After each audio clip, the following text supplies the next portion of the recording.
직무대행자에 관해서 말이에요. 아까 왜 뽑는지를 알았는데 핵심적인 것만 곽윤 선생님 딸랑 한 줄만 적어놨어요. 150페이지 두 번째, 세 번째 줄이 논점입니다. 원칙적으로 통상 사무에 속하는 행위만을 할 수 있는데 그 이상의 행위를 하려면 법원의 허가가 있어야 한다. 이겁니다. 알겠습니까? 이것도 근데 약간 용어는 다르지만 부재자 재산 관리인하고 비스무리하게 생겨먹었죠. 그죠? 부재자 재산 관리인하고 뭔가 하여튼 기준선 정해놓고 넘어가면 법원에 허가가 있어야 된다는 거예요. 응? 이게 비슷한 계열로 생각하면 같은 비슷한 무리들은 비슷해요 다. 근데 이제 이렇게 아까 무효 취소된 때만 뽑는다? 통상 사무 할 수 있다. 그런 것만 시험에 내면 얼마나 좋겠어요? 그런데 여러분이 보충교재 162페이지부터 이게 새로 들어간 제도라 좀 자세히 써놨죠? 자세히 써놨다고. 그래서 세 군데 괄호 1, 2, 3이 있죠. 괄호 4번 등기는 뭐 당연한데 괄호 1, 2, 3에 속하는 내용들은 여러분이 봐야 됩니다. 핵심은 그건데 조금 전에 말한 것들 그걸 좀 봐봐라. 특히 그 객관식 시험 지문용으로 잘 나오는 거는 그 밑에 그 가번하고 괄호 가번하고 그 다음에 동그라미 1번에 그 임시의 지위 그거 하고 동그라미 2번 그 다음에 그 밑에 동그라미 2번 있죠. 그런 데를 좀 봐야 된다고. 그 동그라미 1번도 다 중요한 것 같아. 중에 거기 요약된 것들은 좀 읽어봐줘야 됩니다. 알겠습니까? 특히 그 조심할 게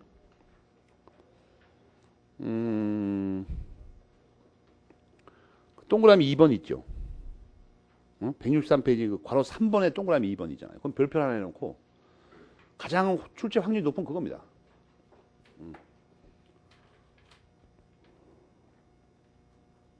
이 직무대행자는 가처분에 의해서 뽑히는 사람이니까 그 효력이 아마 날 겁니다. 그래서 그 정도는 정비를 여러분이 해두셔야 되고 그 다음에 이제 감사가 나와요. 감사 150페이지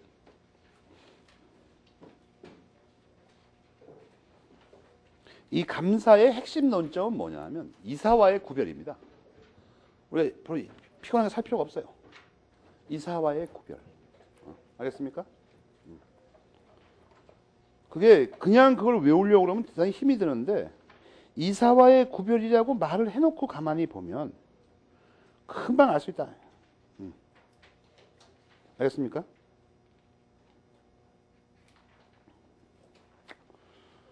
그래서 그 옆에 써서 제목 옆에다가 이사와의 같은 점, 다른 점이 논점 이렇게 해서 비교해서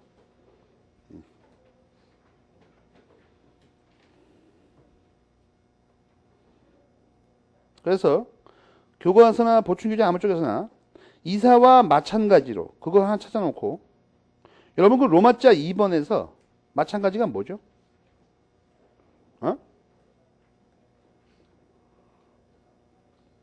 그 로마자 2번의 네 번째 줄에 나오잖아. 깨알 글씨까지. 벌써 특수한 위임 나오잖아 벌써.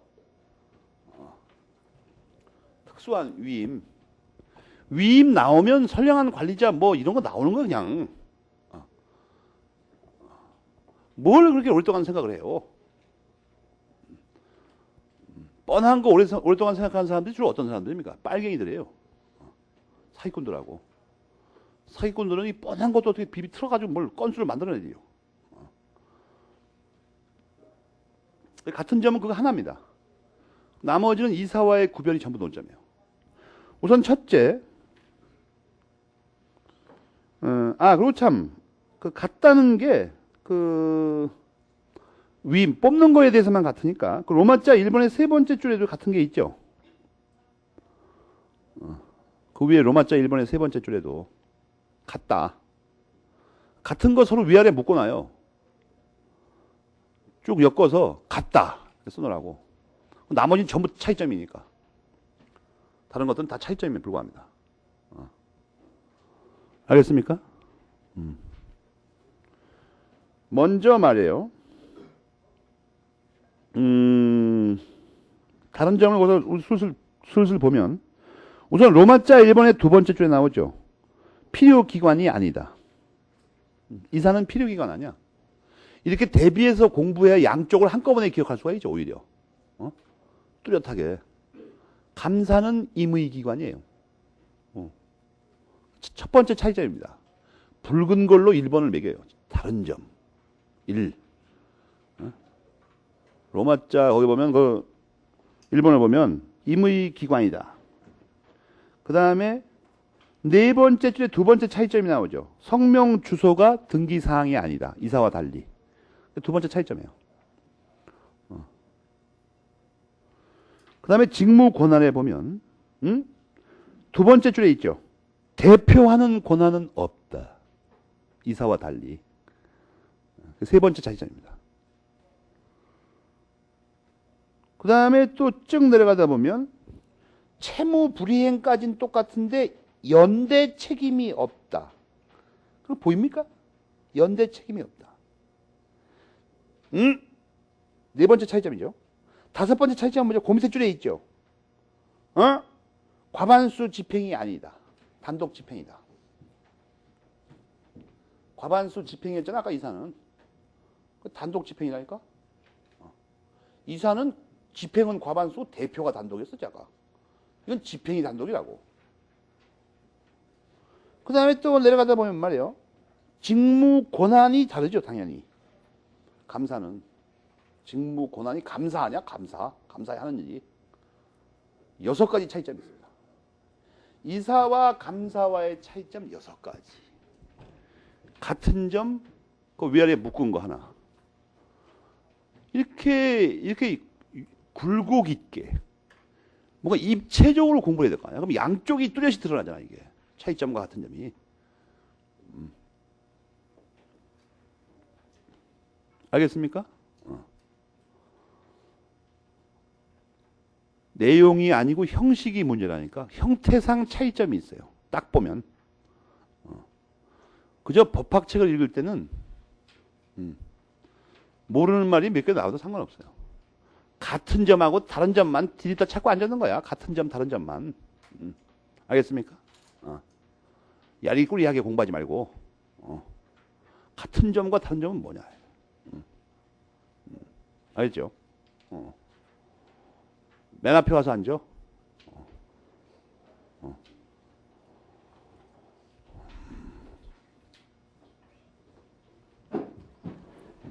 알겠죠? 같은 점, 다른 점.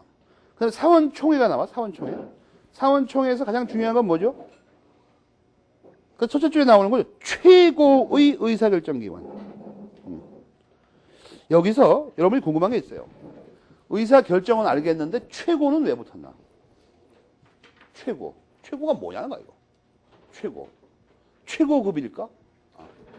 아니면 대장이라는 소린가? 뭐냐 말이야, 이게 정확하게. 최고가. 그게 중요하지 않겠습니까?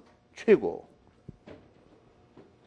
최고라는 건 뭐냐면 법인의 근본적인 결단에 관해서 사원총회만 갖고 있는 어떤 권한이 있다는 거예요. 그게 뭔가를 나중에 찾아봅시다. 우리가. 또 하나, 밑에서 두 번째 줄은 더 이상 설명 안 해도 되죠? 150페이지 밑에서 두 번째 줄. 그건 누누이 강조했죠. 누누이. 지긋지긋하게. 그럼 몇 가지까지 찾아냈습니까, 지금? 5가지? 151페이지 첫째 줄에 나오죠? 법인에 관한 근본적 의사를. 그게 최고예요. 그 옆에 써있죠. 그래서 최고의 의사결정이다. 근본을 결정하는 거예요, 법인. 법인의 근본이 뭐야? 살고 죽는 거. 그 다음에 필요기관은 당연하고 정관에 의해서도 폐지하지 못한다. 필요기관. 그리고 이런 문장을 읽을 때 이게 정확한 풀인데 필요기관은 말 뜻이 이거죠. 정관에 의해서도 폐지하지 못한다. 알겠습니까? 아예. 필요기관이다. 이 말 뜻이 이거 원래 이거예요. 뜻이. 다른 말 하나도 아니고. 알겠습니까? 정관에 의해서 폐지하지 못한다. 정관에 의해서 폐지 못하는 기관이 뭐 있어요? 이사도 있잖아. 이사. 정관에다가 이사를 안 둔다 이렇게 못한다니까. 사원총회도 그렇고. 감사는 안 둬도 돼요. 뭔가 그 불량한 짓을 많이 하는 법인은 감사 안 두는 게 낫죠. 둬가지고 말썽이 필요 없어요. 요새 우리나라가 그 꼴이죠. 검찰의 기능을 극대화한다고 그래놓고 그렇게 한 사람이 지금 붙들려가지고 헤어나지를 못하고 헤어나지 못했어요. 저런 놈들이 공동체에 산다는 거지 막 부끄러운 일이다 저거. 저런 놈들 저거 지 밖에 생각을 안 하는 거지 지금. 천하에 나밖에 없다. 저런 놈들 어떻게 될까 저거. 각시방 영창에 매달아 놓고 아침에 일어날 때마다 한테 패됩니다. 미친놈 아니야 저거.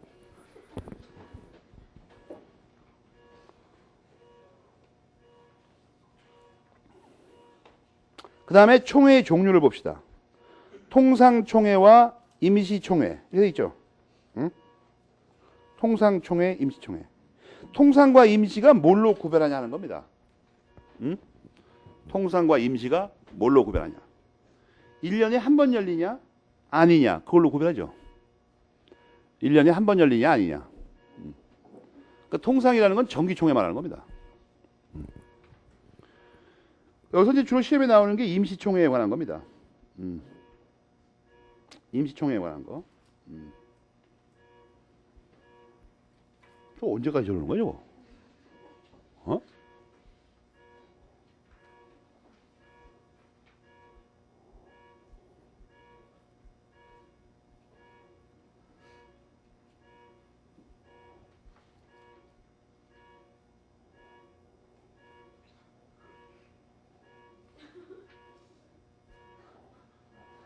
도미 학생 사무실에 가서 저 조용히 하라고 그래. 아이 정말 짜증나서.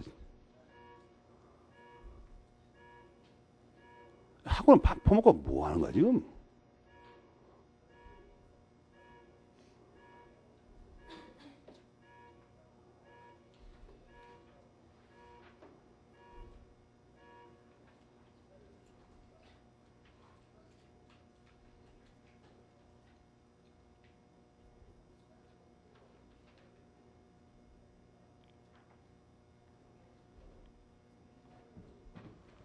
에이 정말 짜증나 정말.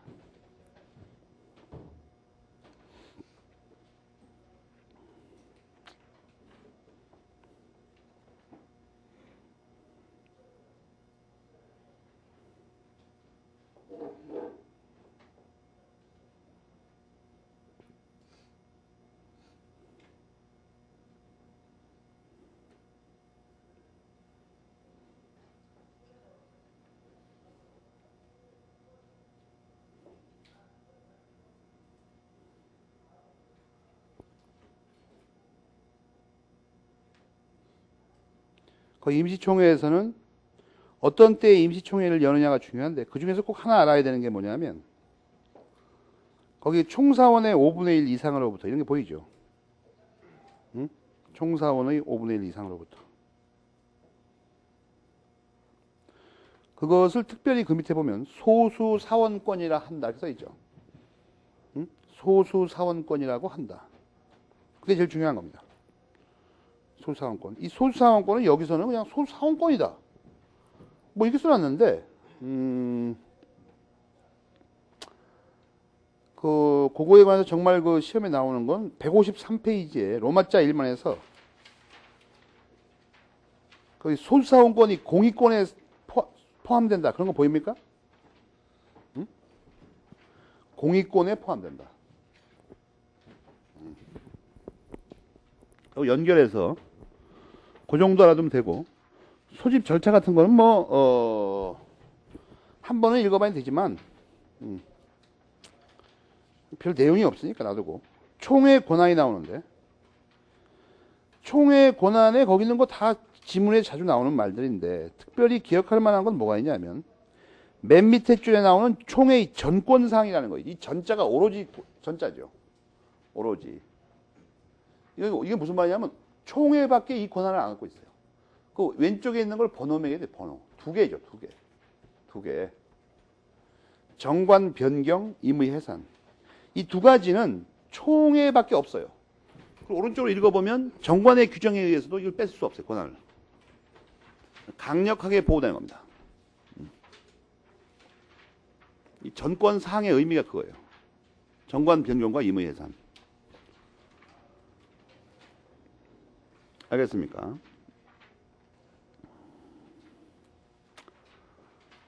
그 다음에, 아까 이쪽에 있는 걸 그쪽 걸 봤구나. 152페이지 그 첫 줄 뺀 밑에 문단이 있죠. 그 두 번째 문단이죠. 거기 보면 이 소수사원권이 총회의 결의로서도 뺏을 수 없다. 그 말 나오죠. 그것도 포함되어야 됩니다. 그러니까 이 소수사원권은 공익권이며 고유권이다. 지금 이렇게 되죠, 말이. 아까 본 오른쪽 페이지하고 합치면은 소수사원권은 공익권이며 고유권이다. 소수사원권에서 그거 말하면 됩니다. 공익권이며 고유권이다.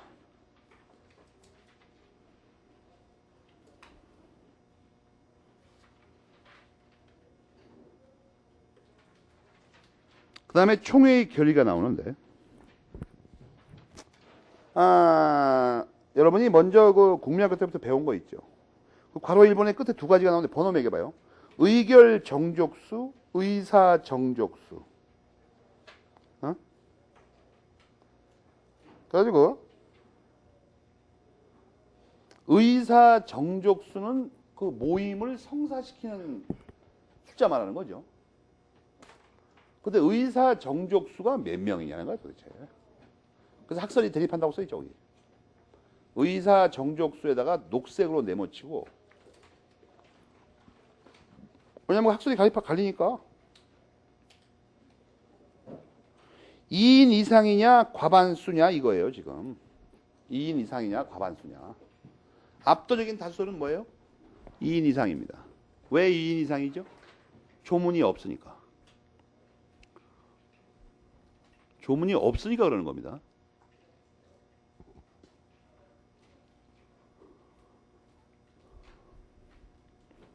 알겠습니까? 이거를 여러 가지 형태의 문장으로 낼 수 있죠. 과반수, 거기 뭐 끝에 보면 75조 1항이 의결 정족수를 정한 거냐, 의사 정족수를 정한 거냐라고도 물어볼 수 있죠. 거꾸로 뒤집어서. 거기는 문장 형태들에 유의하라. 내용은 어렵지 않은데 비비 꼬을 수 있는 방법이 많다는 거예요 지금. 비비 꼰다. 그렇게 기억해두고, 밑에는 뭐 신통한 게 없습니다. 과반수는 다수설에서는 어떻게 보는 거예요? 의결 정족수라는 거죠. 그거 말하면 되고, 그 다음에 사원권이 나오는데 막 거기다 써놓으시다가 로마자 2번 끝줄을 보면 뭐라고 써놨어요? 자세한 것은 상법학의 연구에 맡긴다. 우리도 맡긴다. 거기다가. 그리고 이제 로마자 3번은 중요합니다. 이것도 법조문의 해석입니다. 56조. 56조를 일단 보면은 여기서 논점이 되는 건 그거예요. 할 수 없다가 뭐냐는 거예요. 할 수 없다. 56조에 할 수 없다가 무슨 뜻이냐 정확하게. 무조건 못하는 건지. 뭐냐 이거야 뭐냐. 그래갖고 교과서 잘 읽어보면 정관으로는 할 수 있다 이렇게 써놨죠. 정관으로는 할 수 있다. 그러니까 조문에는 할 수 없다고 써놨지만 얼핏 읽으면 무조건 안 되는 것처럼 보이잖아 지금. 그러나 정관으로는 할 수 있어요. 알겠습니까? 여러분 조심할 게, 이렇게 해석하는 근거를 대고 계신데, 여러분이 지난번에 내가 외우라고 한 말, 강행 규정이다. 이게 무슨 말이라고 했어요? 의사 표신. 그러니까 여러분 특약으로 배제하지 못한다 이렇게 했죠. 특약이 계약인데 법률행위 말하는 거예요. 의사표시나 법률행위에 의해서 배제할 수 없다. 근데 거기 잘 보면 강행 규정이 아님으로 이렇게 돼 있죠. 강행 규정이 아니면 어떻게 돼요? 특약으로 배제할 수 있다. 그죠?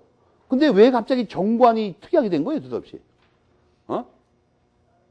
정관은 다수설에 의하면. 앞에서 뭐라고 그랬어요? 계약이라니까. 계약? 그러니까 이건 다수설에 의해서만 통용되는 말입니다. 그때 정관이 법적 성질이 판례는 뭐라고 그랬어요? 자치법규라고 한다고 그랬잖아요. 그게 어디 나와요? 보충규제에 나오잖아요, 어딘가에. 정관의 법적 성질. 몇 페이지에 나와요? 알지도 못하면서 찾아보지도 않는다.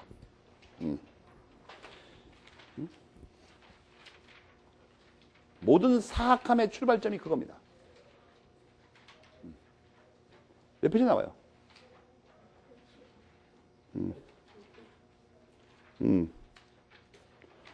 그래서 정관의 법적 성질을 다수설이 계약이라고 하니까 거기 그 문장이 이해가 됩니까? 강행 규정이 아니므로. 교과서에. 알겠습니까? 그러니까 딱 들어맞잖아. 그래서 그때 그걸 목매달고 기억하라고 그런 거예요.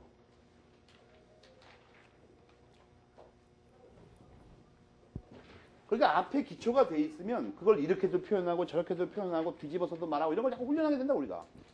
기초 법리를. 알겠죠? 그 다음에 법인의 주소가 나와. 법인의 주소는 논점이 뭐 같아요? 아직도 몰라요? 자연인의 주소하고의 같은 점, 다른 점이에요. 뭘 오랫동안 생각하는 거야, 도대체? 논점이 뭐냐고 물어보면 같은 글자 들어간 거 혹시 없나? 이걸 떠올리면 된다니까? 여러분, 그거 딱 보면 맨 첫 줄에 그것부터 나오죠. 자연인과.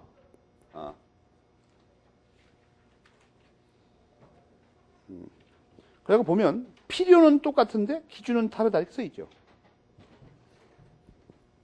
기준은 뭐예요? 주된 사무소 소재지. 주된 사무소는 또 뭐예요? 거기 뭐라고 써 있어요? 사령부라고 써 있잖아. 사령부. 헤드쿼터 말이에요. 사령부가 주된 사무소예요. 최고 수뇌부가 뭐인데 보스가 있는데 말이에요. 원래 주된 사무소가 보스가 있는 데죠. 원래도. 사령부. 나머지는 똑같고. 그 다음에 말이에요. 이건 이제 요거는 이제 어떤 그 독서법의 고난도 수법의 하나입니다. 고급 독서법에 속하는데. 거기 두 번째 문단 두 번째 줄에 법인 설립에 있어서는 주된 사무소 소재지에서 등기를 해야 하고, 이 말 보입니까? 그걸 메모리펜을 칠해봐요. 거기서 뭔가를 이끌어낼 수 있지 않아요? 거기서 우리가 앞에서 이걸 찾아내는 것도 간단해요. 같은 글자 들어간 것만 찾으면 됩니다. 설립등기에 대해서 앞에서 배운 게 뭐죠? 설립등기는 성립요건이다. 그죠? 설립등기는 성립요건이다. 그죠? 그런데 설립등기는 반드시 주된 사무소 소재지에서 해야 된다고 써 있죠. 그러면 성립요건인 설립등기가 엄밀하게 말하면 주된 사무소 소재지에서의 설립등기만 성립요건입니다. 무슨 말인지 알겠습니까? 여기서 앞에서 배운 걸 합치면 이렇게 되죠. 무슨 말인지 알겠습니까? 그러니까 여기서 뭘 도출해낼 수 있습니까? 종된 사무소 소재지에서 설립등기는 성립요건 아니에요. 그걸 꺼내라는 거예요. 여기서 종된 사무소 소재지에서의 설립등기는 성립요건이 아니다.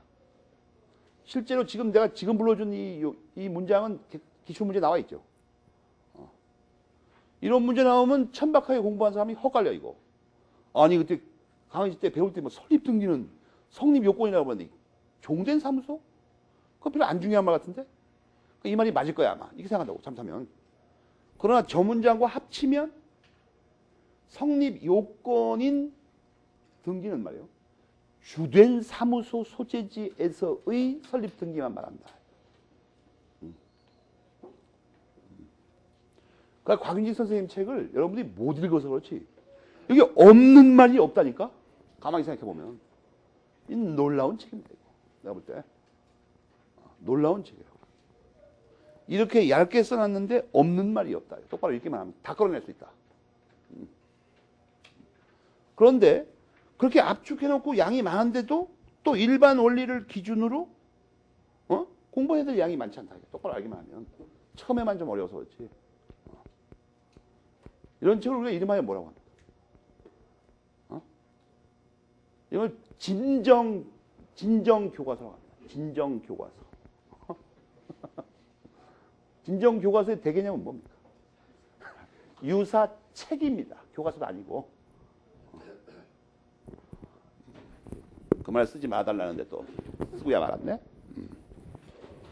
여러분 또 저건 압니까? 교과서는 이게 뭐 하는 책입니까? 교과서는 이게 뭐 하는 책이에요? 모릅니까? 교과서가 무슨 말인지도 모르는데 교과서는 들여다보고 앉아있어요? 뭐 이게 뭐 하는 책이에요 이게? 모르는 거예요 또? 교과서가 원래 여러 가지 뜻이 있는데 교과서의 원래의 뜻은 말이에요. 본래 교과서는 뭐냐면 필기의 수고를 덜기 위해서 사용하는 책을 말합니다. 교과서는. 그럼 교과서가 대단한 거라고 생각합니까? 아니에요.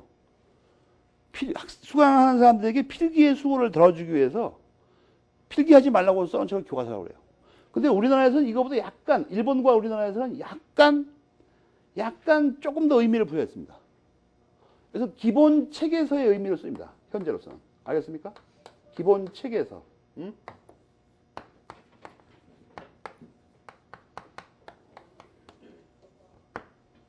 기본 책에서. 그것은 기본 책에서요.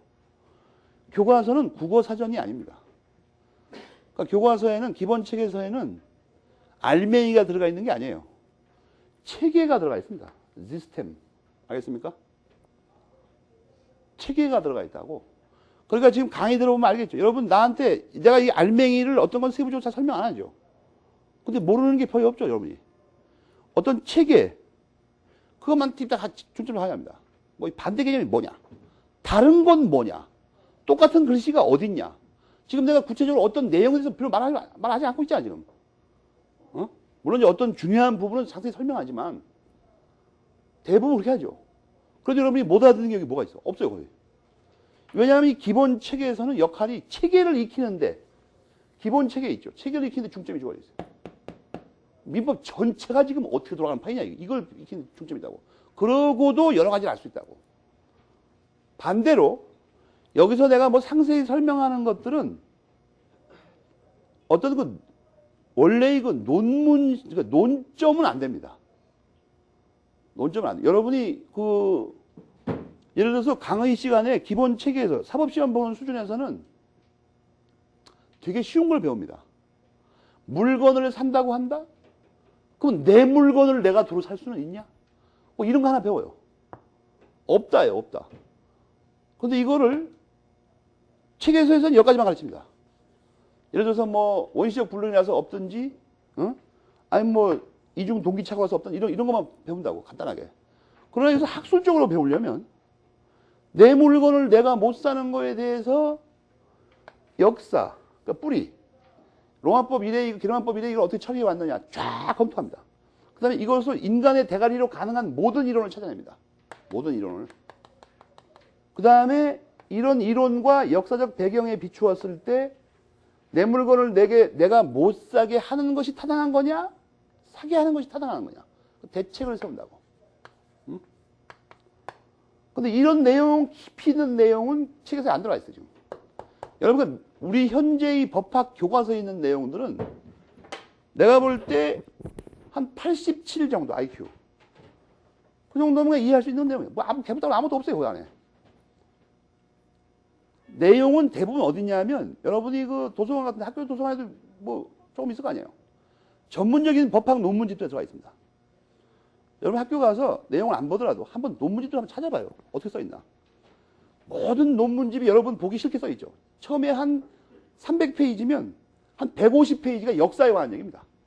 막 게르만 시대 때는 어떻게 하고 로마 시대 때도 뭐 프랑스에서는 어떻게 하고 있고 일본에서는 어떻게 하고 있는데 왜 그랬으며 그 얘기 잡다하게 쫙 써있다고 이상하게. 이론도 또 보지도 못하는 괴상한 이론이 많아요. 이상하게. 전 세계 이론 다 주석하고 해서 맨 끝에 한 5장 정도에다가 대책을 써놔. 결론 이래가지고 어떻게 하자. 여러분 극히 싫어하죠. 그거. 역사 이런 건 너무 싫어하잖아요. 내가 요즘 젊은이들이 왜 역사를 싫어하는 걸 가만히 분석해보니까 역사가 원래 재밌는 건데 국민학교 때부터 시험 보느라고 역사를 배워가지고 지긋지긋한 거예요 이제. 지긋지긋해. 뭐 조상의 삶이고 나발이고 조상이 없었으면 좋겠다 차이 뭐 이런 생각이 들죠.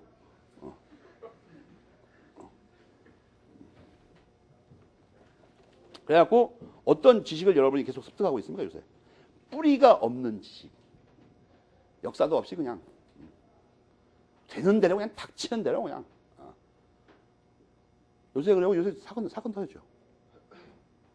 여태 방치하고 가만히 있으니까 중국에서 말이야. 고구려가 자기네 역사라는 거야. 지금 막 황급하게 가요. 그건 늦은 거죠. 이미 다 봉쇄해버렸는데 가면 뭐해? 못 들어가요 거기. 아무도. 집안연 쪽에 아무도 못 들어간다고 지금. 그러면 난리 벌써 떠가서 뭐 개방하라 소리 지르고. 그 소리 지르면 되는 일이에요? 지금 유일한 방법은 뭐예요? 거길 점령하는 겁니다. 우리가 힘으로. 방법이 없어요. 근데 힘은 있냐? 없어요. 그동안 다 먹고 쓰는데 다 낭비해가지고 힘 하나도 없고. 유일한 방법이 뭐예요? 술 깨게 지르는 거예요. 여기 앉아서. 저 파고다공 앞에 노인네들 모아놓고 중국은 각성하라. 중국은 오래전에 각성을 했어요.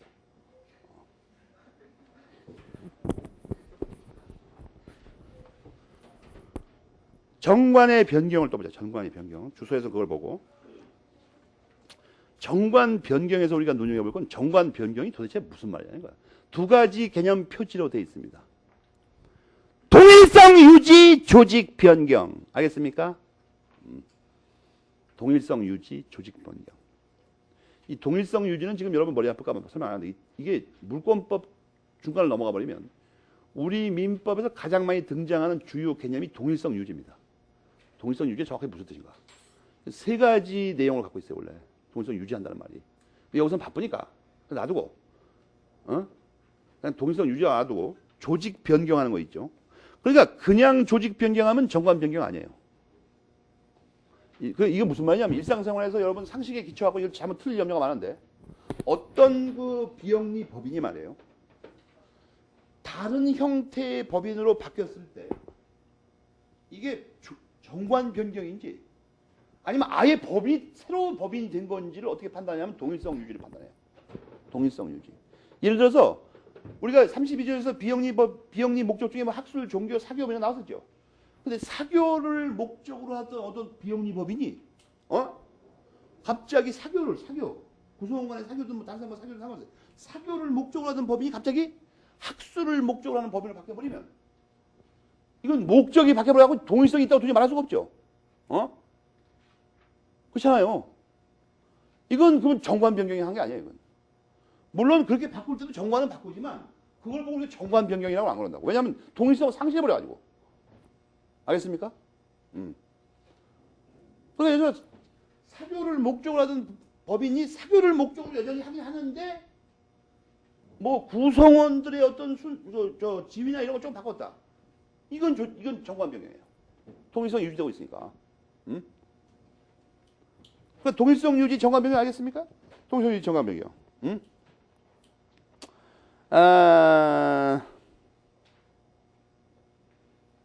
지금 내가 목적을 먼저 뒀는데 그게 제 논점이라서 그런데 그걸 좀 이따 설명해 보면 이거 머리 아프지 내가 순서대로 보는 게 좋을 것 같으니까 두 번째 문단을 보면 두 번째 세 번째 이것도 책 읽는 법만 알면 그냥 자기가 찾을 수가 있어요. 두 번째 문단은 사단법인에 관한 거고 그 맨 밑에 문단은 재단법인에 관한 거죠. 여기 논점이 뭐예요? 둘 사이에 어떤 차이가 있냐를 위아래 문단을 대비하는 겁니다. 그냥 문단을 대비하는 거예요. 그래서 뭘 어떻게 하자는 거예요 지금. 사단법인은 정관 변경에서 뭐 어쩌다는 거예요. 원칙적으로 가능하다는 거야. 거기 써있잖아 맨 끝에 그 둘째 문단 끝에 원칙적으로 가능하다. 재단법인은 어때요?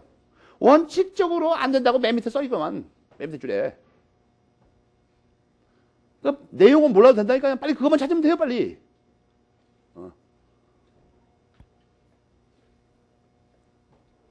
그런데 원칙은 그런데 재단법인도 예외적으로 가능하다는 거죠. 그럼 그 시험에 나와요. 왜 예외적으로 이걸 하게 했어야만 됐을까? 어? 너무 그 원칙을 고정해서 안 된다 그러면 재단법인 해산하고 청산하는 방법밖에 없죠, 그렇다면. 그건 뭔가 낭비다, 낭비. 사회적 실정에 맞도록 바꿀 수 있게 하다, 예외적으로. 그럼 예외를 기준으로 하면 어떻게 돼요? 둘 다 되긴 된다, 이거예요. 이것도 똑같은 논리 구조죠. 우리가 지금까지 법학에 자주 보던 논리. 두 가지가 있다. 두 가지는 엄격하게 구별된다. 다르다. 그러나 그 구별이 쉬운 건 아니다. 비스무리한 점도 많다. 지금 논리 구조가 그렇게 돼 있잖아요. 가만히 보니까. 사단법인의 정관 변경과 재단법인의 정관 변경은 다르다. 여러 가지 이유를 대고 있죠. 다르다. 그런데 구별이 잘 안 돼요. 왜? 여러분이 155페이지 두 번째 문단을 읽어보면 둘 다 가능하다. 어쨌든 간에. 앞에서는 안 된다고 되게 소리 지르는데. 구별이 어렵다 이거예요 지금. 결론은 사단법인의 정관 변경부터 보자. 요건이 뭐냐? 두 가지 요건. 사원총회가 결의한다. 여기서 사원총회의 결의라는 말이 왜 갑자기 나왔냐면 이것도 괄호 1번의 세 번째 줄에 있는 어떤 단어가 앞에서 본 어떤 단어하고 글자가 똑같으죠. 괄호 1번의 세 번째 줄에 있는 단어 있죠. 어디? 뭐예요? 전권사항. 물론 이제 한자를 안 배운 학생한테는 글자가 똑같지가 않죠. 하나는 한자로 써 있고 하나는 한글로 써 있으니까. 그러면 이걸 읽을 때 어떻게 공부하게 돼 있냐면 이 세 번째 줄에 전권사항이 나오는데 정관 변경이 전권사항이구나. 이렇게 하면 안 돼요. 전권사항을 읽는 순간 전권사항이 두 가지 있었잖아요 원래. 그 두 가지 다 떠올라야 됩니다. 여기 읽을 때. 다 떠올라야 돼.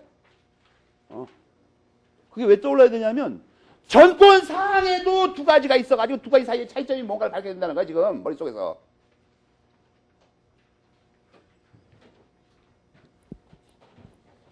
알겠습니까? 전권사항 뭐라고 그랬죠?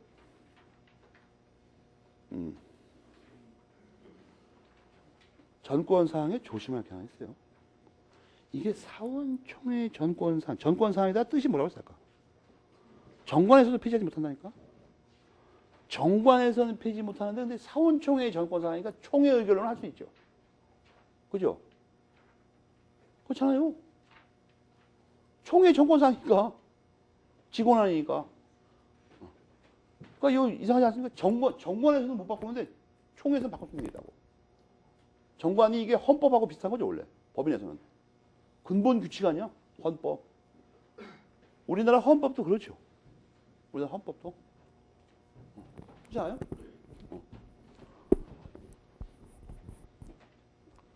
거기를 잘 봐두고 이 사원총회의 결의인데 한 가지 이제 객관식에는 숫자가 나와요. 거기 의결 정족수가 나오죠. 얼마예요? 3분의 2. 이런 거는 정리해도 돼 자기가. 시험이 나면 골치 아프니까 과반수라고 써버리는 수가 있어요. 잘못하면 지문에다가. 주무관청의 허가. 여기서는 묘하게 써놨는데 두 번째 줄에 허가하느냐 않느냐는 주무관청의 자유재량에 속한다? 이게 무슨 뜻이에요? 진짜 허가라는 얘기죠. 이 말이 진짜 허가라는 얘기야 그렇다면. 알겠습니까? 판례는 반대한다고 그랬죠. 판례는 인걸어 본다고 이걸. 앞에서 설명했잖아. 그 문장을 읽을 때만 여러분이 여기다 허가하느냐 않느냐라는 그 부분 있죠. 녹색으로 네모쳐야 될 거 아니야. 그 판례는 다르다. 이렇게 써야 될 거 아니야. 정신없이 읽을 게 아니고. 보충규제 다 나와 있죠. 나중에 집에 가서 보충규제 찾아보고. 물론 보충규제의 그 전원합의체 판결은 사단법인에 관한 게 아니고 재단법인에 관한 겁니다. 그러나 이론상 이거 구별할 필요가 전혀 없죠. 그 다음에 말이에요. 정관 변경은 정관 내용의 변경입니다. 정관의 내용을 바꾸는 거라고. 종이를 바꾸는 게 아니에요. 써있는 종이를. 그게 괄호 3번에 써있죠. 두 번째 줄에 뭐라고 써있죠? 정관이라는 서면의 변경은 필요하지 않아요. 종이장에다가 다시 쓸 필요는 없다고. 정관이라는 종이를 바꾸는 게 아니라 그 내용을 바꾸는 겁니다.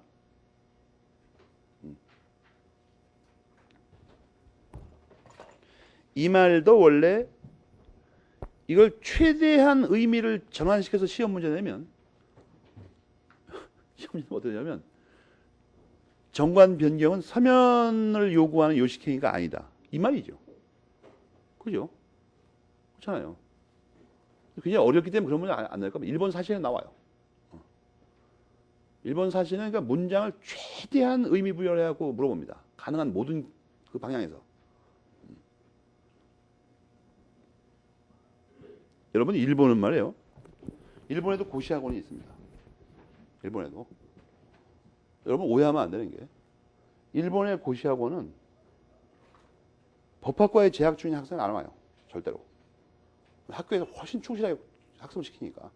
여기 누가 오는 거냐면 졸업하고 취직해서 공부한 지 오래된 노장 법학과 졸업생하고 비전공 학생들 있죠. 여기 주로 셀러리맨들이 옵니다. 그러니까 이 셀러리맨이 온다는 걸 뭘 의미하냐면 돈을 버는 사람이 온다고 그러죠. 그냥 수강료 더럽게 비싸요. 돈 버는 사람이 오니까. 학생은 돈이 없어서도 학교에서 공부해 다 죽으라고. 일본은 그리고 이게 평준화가 돼 있어요. 학교마다 공부를 열심히 하니까 우리처럼 이렇게 합격생이 편중돼 있지 않습니다. 전국의 대학에서 골고루 나와요. 전국 대학에서 죽으라고 공부하니까. 근데 우리나라 학원은 이게 일본 학원하고 이름은 비슷해요. 고시 학원. 여러분 그 일본의 가장 유명한 전국 체인을 갖고 있는 학원이 LH예요, 바로.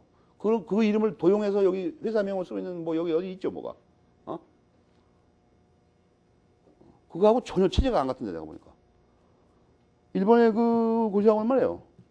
그 일본의 고시학원은 웃기는 게 뭐냐면 대부분 이미 졸업한 학생이에요. 회사에 있는 학생이라고. 그러니까 기초가 돼 있는 학생이죠. 그러니까 민법이 10회 이래요. 강의가 10회 이렇게 한다고. 여러분 그 민법 강의하는 거 테이프를 한번 봐봐요 나중에. 근데 일본말을 몰라도 안 되나? 이렇게 강의 안 합니다 학원에서. 뭐 예를 들어서 재단법인의 출연재산 귀속 시기에 대해서 말이죠. 그럼 칠판 다 10권을 써요. 10권 논문을 쫙 써요. 이거만 쓰면 여기서 6가지는 학설이 이거고 요거 4가지는 요 학설에 따르는 건데 4가지 정리하고 와요. 밤새도록 앉아서 그 정리하고 있어요. 10편 논문 복사에다가 인터넷 이렇게 잘 돼 있어가지고 또 이게 도서관들이 엄청 잘 돼 있습니다. 목록을 이렇게 버튼이 가나 순으로 돼 있어요. 이렇게. 앞대가리 한 2글자 딱 눌러버리면 카드가 튀어나옵니다. 싹 튀어나버려요. 해당되는 것들. 정말 엄청나게 정리 잘 돼 있어요. 이상하게. 그걸 또 쓸 필요도 없어요. 그걸 싹 뽑아가지고 원하는 걸 쫙 읽어보고 10장 뽑아가지고 다 줘요. 이렇게. 그것만 전문을 하는 직원이 따로 있습니다. 찾아주는 직원이. 착 복사해가지고 옆에 그 순간 접착제까지 붙여줘요. 아니면 이게 저기 찝는 거 있죠. 탁 붙여. 복사하기 무지 좋아요. 전 세계에서 일지 복사하기가 제일 좋죠. 그리고 얼마나 웃기냐면 복사지를 탁 넣으면 복사되고 나오면서 딱 책으로 무게 나와 이렇게 딱. 본드가 칠해지거나 딱 묶여가지고. 그럼 저쪽에서 담배 피고 앉았다가 다 나왔어요? 들고 갑니다 집으로. 그걸 갈 필요도 없어요. 그리고 인터넷으로 하고 밥 먹고 가면 다 돼 있어요. 그렇게 싸고. 우리는 없어. 논문이 없어. 이상하게 도서관에. 전국을 누벼야 돼요. 복사도 내가 해야 되고 복사하는 직원 부탁하면 막 팅팅거리고 두 면이 빠져오고 또 이상하게. 나중에 집에 와서 보면 그 빠진 데 핵심이 있어. 이상하게. 그 막 복사비는 1,000원밖에 안 들어가는데 차비 왔다 갔다 하고 시간 날린 거 한 10,000원 들어가요. 그래서 책 보려고 하다가 열받아서 한번 열받아서. 무슨 얘기다 그 얘기한 거야? 정관 변경. 주의할 점에 여기가 별표 3개. 여기 시험이 잘 나오죠. 2가지 다.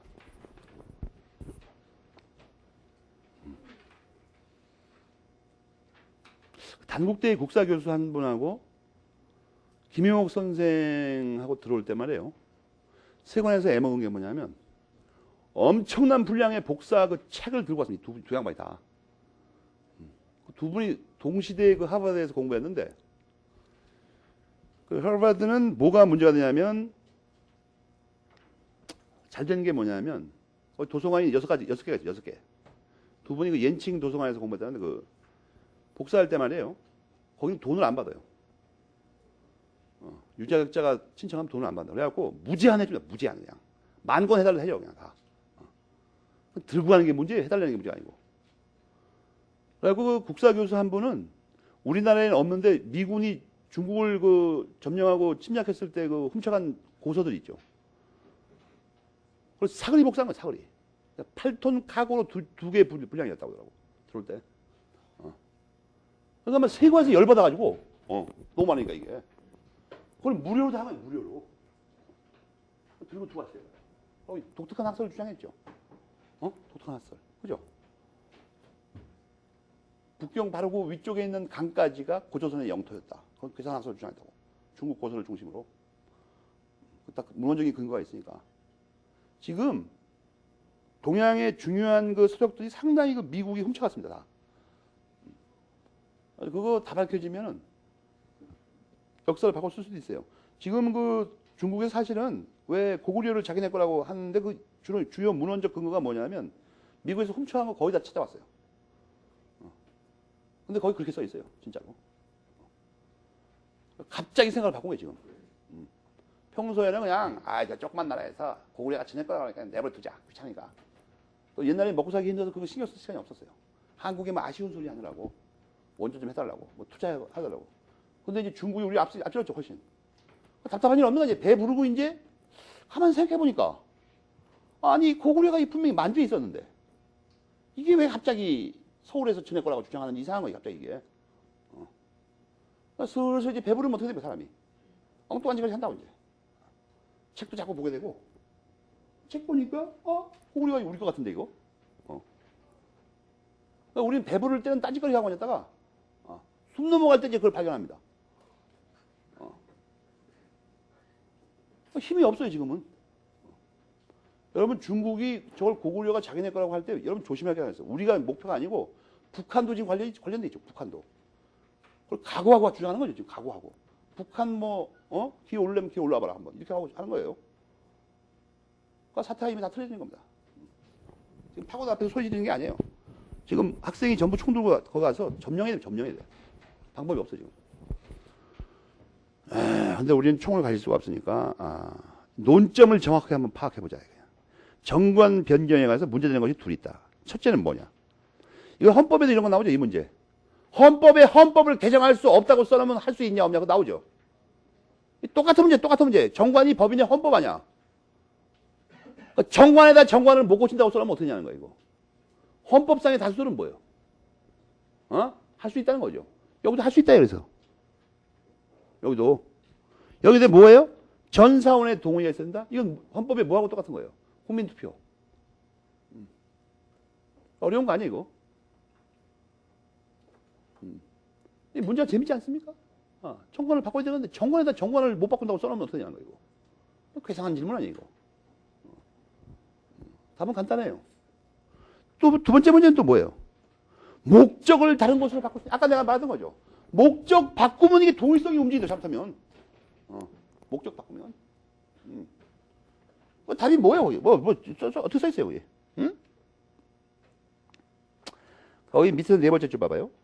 보통의 정관 변경 절차에 따라서 변경할 수 있는데, 있다 이거예요. 근데 여러분 이렇게 말하면, 아니, 그럼 임영호 선생님 아까 말한 거짓말 아니야, 이거? 여러분 156페이지 첫째 문단을 잘 읽어봐.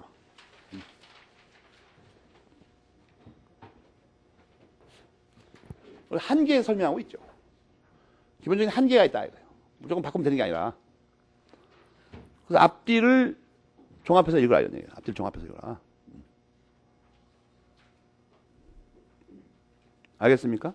이 사단법인의 경우에는 이걸 왜 이렇게 폭넓게 인정하냐면 사단법인이 자주적 조직체이기 때문에 광범위한 변경을 허용합니다. 그래서 기본적인 한계는 있는 거예요. 거기까지 두 문제. 이게 핵심적인 두 문제입니다. 핵심적인 두 문제. 알겠습니까? 그 다음에 이제 재단법인의 정관법인은 아까 뭐라고 그랬어요? 원칙적으로 안 되는데 예외적으로 된다 이거예요. 예외적으로. 예외가 그 밑에 나오죠. 그래갖고 2, 3, 4 이 세 가지가 예외입니다. 세 가지를 묶어요. 예외. 크게 봐야 되니까 우선. 정관에서 이건 사단법인하고 반대로 돼 있죠. 사단법인에서 아까 정관에서 안 된다고 하면 어떻게 하냐면 이건 정관에서 된다고 한 거 있지. 전형을 된다고 한 거. 그죠? 첫 번째 거는. 그러나 이것은 왜 정관 변경이 아니라고 써 있어요? 그러면 정관대로 하는 거니까 그게 정관 변경이 아니죠. 그렇다면. 정관에서 하자는 대로 하는 거니까. 로마자 3번은 예외적으로 여기도 또 본질 나오죠. 본질의 관계가 적은 건 할 수 있다 이거예요. 핵심이. 본질 또는 본질. 본질의 관계가 많은 건 어떻게 돼요? 동일성이 바뀌어버리니까. 로마자 4번의 핵심이 뭐예요? 목적 달성을 할 수 없을 때. 그죠? 목적 달성을 할 수 없을 때. 알겠습니까? 법조문 그냥 써놨죠. 그래가지고 하는데 이 재단법인은 이 목적의 변경은 사단법인에서도 문제인데 조금 더 제한이 심합니다. 뭐가 있냐면 157페이지 종합적으로 읽어보면 첫째 문단 목적을 변경하면 거기 뭐라고 써 있어요? 독일성이 유지되지 않는 건데 유지되지 않는 건데 그 설립의 취지를 참작해야 한다는 제한이 붙어 있어요. 근데 이 제한을 조심해야 되는 게 그 밑에 있듯이 비슷한 목적이라는 뜻은 아니다 이렇게 써 있죠. 그러니까 완화시키는 거죠, 해석을.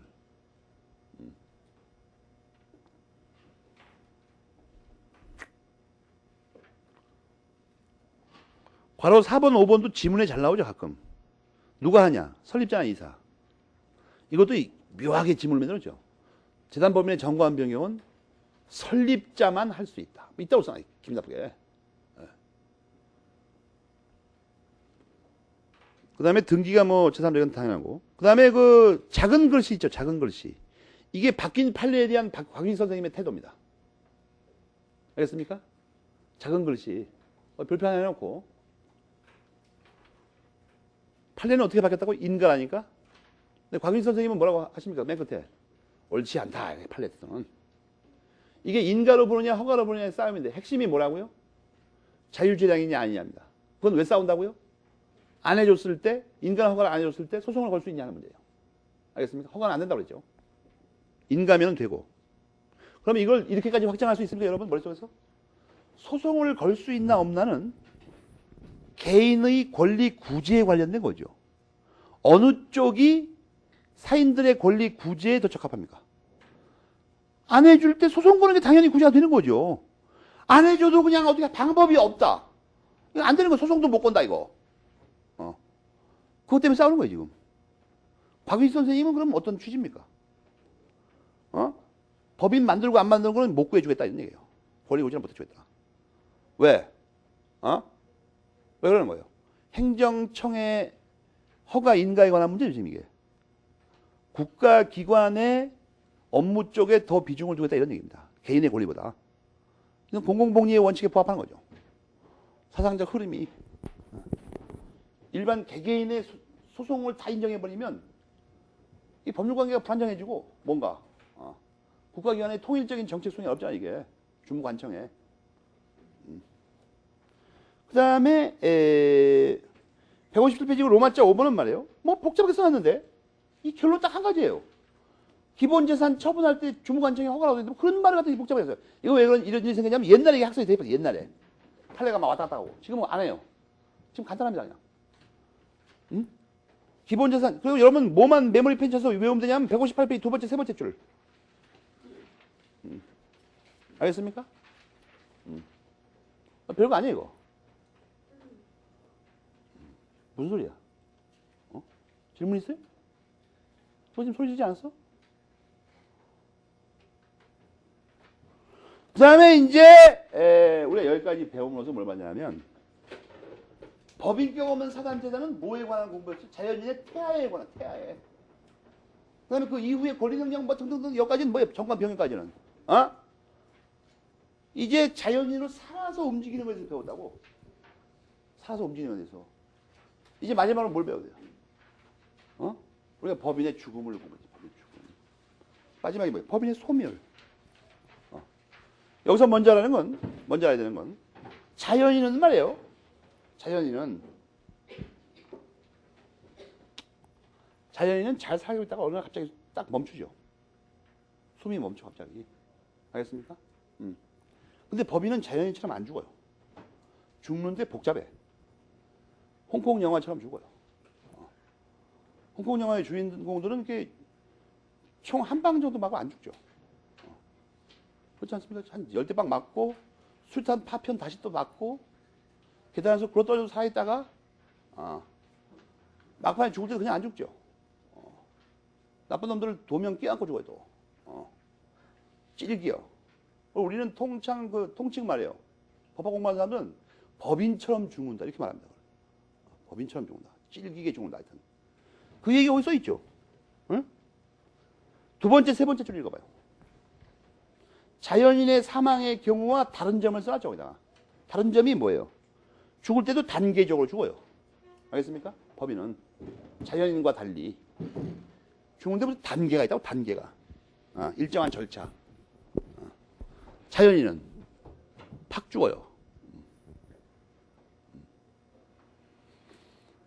근데 사실 자연인도 식물인간을 고려하면 단계적으로 죽는 거죠.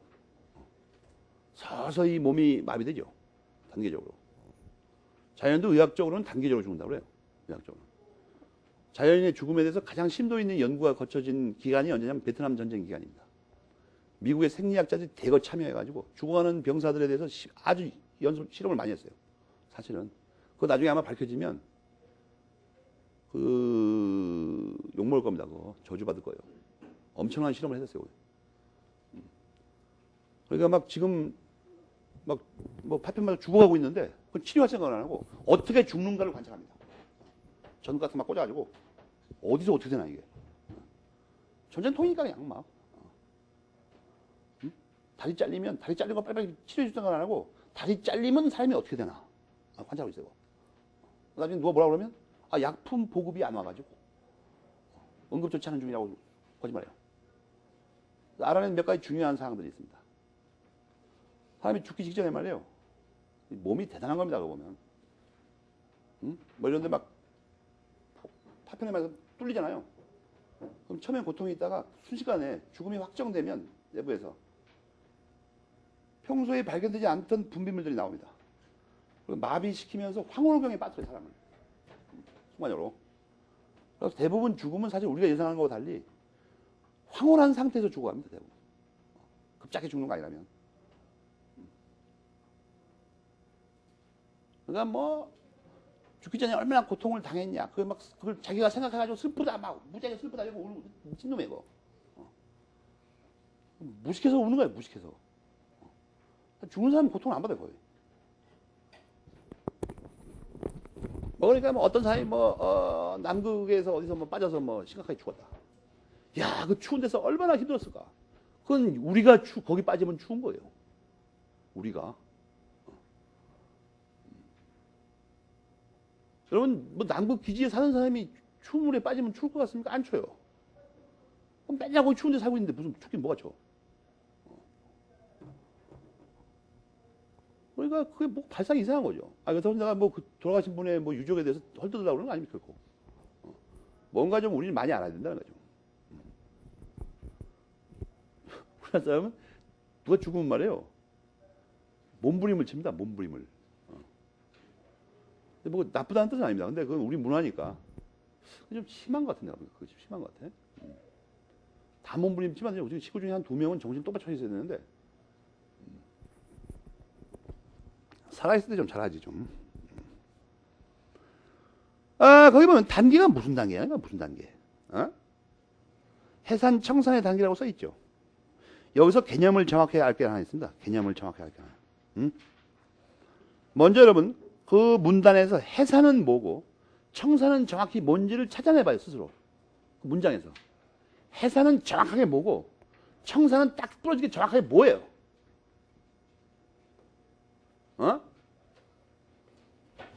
이게 나중에 조합에도 똑같은 용어가 사용되기 때문에 정확히 알아야 됩니다. 여기서. 해산이 뭐죠? 청산에 들어가는 걸 해산이라고 그래요. 청산에 들어가는 걸. 청산의 현관문을 말하는 거예요. 그러니까 현관문. 해산은. 그럼 청산은 뭐예요? 깨알 글씨에 있네. 잔무 처리 재산 정리. 그죠? 깨알 글씨에 나와 있잖아. 이 놀라운 책입니다. 이거 내가 볼 때. 이런 명확한 개념을 써놓은 책이 이거 한 권밖에 없어요. 제가 안 써있어 이게 이상하게. 그리고 몰라 뭔지도 무슨 말인지. 해산? 해산이겠지 그냥. 해산은 뭐예요? 청산에 들어가는 거라니까. 청산에 들어가는 거. 쉽게 말하면 청산의 시작이죠. 청산의 시작. 청산은 뭐예요 근데? 잔무 처리 재산 정리라니까. 알겠습니까? 그걸 먼저 명확히 알아야 돼요. 뭐 하는 건지 지금 우리가. 그래갖고 말이에요. 조심할 게 청산에 들어간다고 내가 입구라고 쉽게 여러분 이해하겠지만 정확하게 말하면 거기 네 번째, 다섯 번째 줄에 뭐라고 나와 있어요? 활동 정지, 청산 진입 이거예요. 활동 정지, 청산 네 번째, 다섯 번째 줄에 나와 있잖아. 해산이 뭔가. 청산 나와 있고 정확한 개념의 기초에서 알아야 된다. 그 다음에 거기 여섯 번째, 일곱 번째 줄에 해산하면 어떻게 돼요? 권리 능력이 소멸해요? 아니에요. 왜 권리 능력이 소멸 안 하는 거예요? 그건 청산의 시작에 불과하니까. 청산이 끝나야 소멸한다고. 끝나야.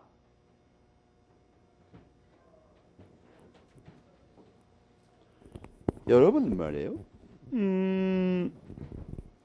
거기 잘 보면 청산법인도 나오죠. 청산법인.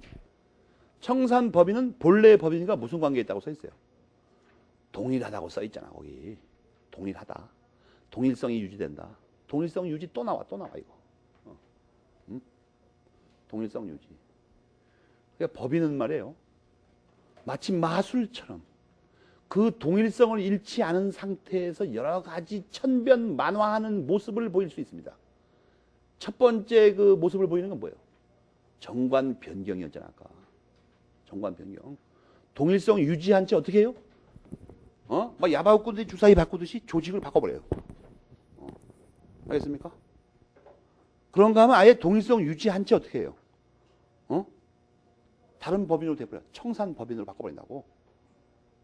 정관 변경 동일성 그 법인 해산 있죠. 둘 다 동일성 유지하는 겁니다. 청산 법인으로 바뀌는 거. 알겠습니까? 해산하는 시점부터 청산 법인이 되죠. 그러니까 동일성 유지한테 법인이 모습을 바꾸는 게 두 가지 있다고. 아까 앞에서 배운 게 뭐예요? 정관 변경. 여긴 뭐예요? 해산. 또는 청산 법인으로 되는 거. 맨 끝에 중요한 말이 나오는데 법인은 완전히 소멸한다는 게 권리 능력 상실 말하는 건데 거기 보면 등기 시간이라 뭐라고 돼 있어요? 청산 종결로.